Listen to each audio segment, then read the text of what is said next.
زمون په دې معاشره کې په جنکو باندې پابندي وي اکثر د دې وجوهات څه دي؟ په یو یونیورسټۍ کې یو جینۍ یو مولانا صاحب نه تپوس وکړو. یو مولانا صاحب تاسو نه زه تپوس کوم د هغې جواب به راکوي.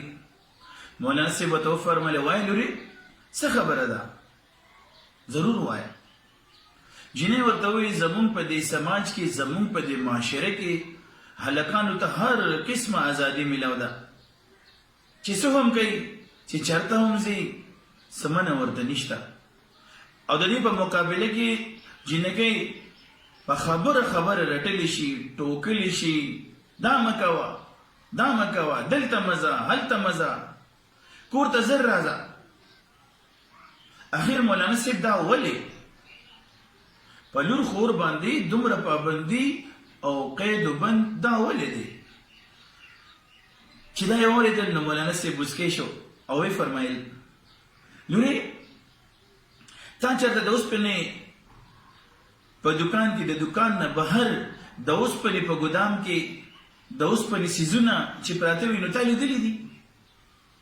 دا په ګدام کې په یخنۍ ګرمۍ باد باران کې شپه ورځ همدغه شان پراته وي او بیا هم په دې اوسپنه هیڅ نه کېږي، صحیح سلامت وي او په قیمت کې هم څه فرق نه راځي، هیڅ کمی په قیمت کې نه راځي، هیڅ فرق پکې نه راځي.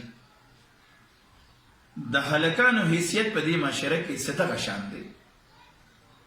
نو اوس زه چې د یو زرګر دکان ته لاړ شو د یو زرګر د دکان خبره وکړو چې په یوه غټه خزانه کې یوه وړه بله خزانه پرته ده او په هغه خزانه کې یو ښکلی ډبې دی په ریخمو ډېر په ښه شان سره د ریخمو د پاسه یوه ښکلې هیره یو ښکلی لال پروت وي.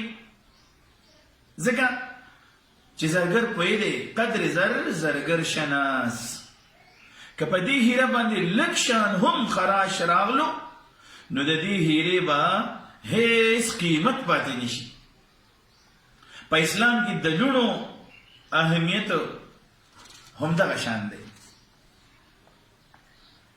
د یوې پړقېدونکې هیرې په شان چې ټول کور پرې روښانه وي لږ شان داغ لږ شان خراش پرې راشي نو د لږ شان خراش او دغه لږ شان داغ د وجې نه هغې سره او د هغې ټول کور سره هیڅ پاتې نشي، هیڅ پاتې نشي، هر څه تباه برباد شي. د کور ټول خلک په ژوندوني په مثال ته مړ شي. بس دغه فرق دی په هلکانو او په جنکو کې. عزیزانو په پوره مجلس کې یو خاموشي جوړه شوه. د دغه لورکۍ سره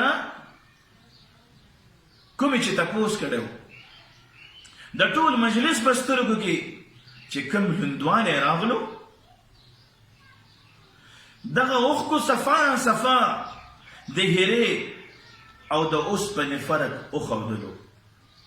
بس دومره قدر درخواست دی، دومره درخواست دی عزتمندو چې دا پیغام ټولو لوڼو او خویندو ته ورسوئ او کوشش وکړئ چې زمونږ د هر مسلمان موبایل ته دا پیغام ورسي. الله تعالی دې زمونږ د نارینو او د زنانو زمونږ د لوڼو او زمونږ د خویندو د حیا او د عزت پردې وساتي. آمین.